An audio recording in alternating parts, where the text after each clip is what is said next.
আসসালামু আলাইকুম। আমার যারা এই থাই মিস্ত্রি ভাইয়েরা আছেন অবশ্যই ভিডিওতে অবগত থাকবেন। এই যে কাই অ্যালুমিনিয়াম লেজার পিন দেখতেছেন, অ্যালুমিনিয়াম কাই ব্রোঞ্জ কালার অ্যালুমিনিয়াম দিয়ে আমরা এইখানে 4 ফুট 4.5 ফুট 5 ফুট কয়েকটা জানালা করছি। এটা হলো 4 তলা।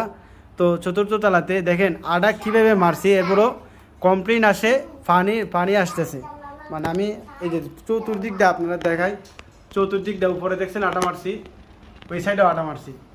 থাই মিস্ত্রি, বিশেষ করে থাই মিস্ত্রি, থাই গ্লাস মিস্ত্রি যারা আছেন অবশ্যই এই ভিডিওতে কমেন্ট করবেন। অবশ্যই আমি আশাবাদী, আপনাদের কমেন্টের আশাবাদী। এই যে এখানে যে জয়েন্ট আছে, আপনারা যারা অনেকে পরামর্শ দিচ্ছে বাজিদুল ভাই এভাবে মারেন, এখানে জয়েন্ট আছে। এবারে স্ক্রুবে যে গ্রুপ আছে, এখানে আমি গ্রুপের ভিতরে আটা মারে দিছি, সিলিকন মারে দিছি, এখানেও আটা মারে দিছি। এখন বৃষ্টি হইলে পানি কোন দিকে আসে এটা যারা জানেন অবশ্যই আমাকে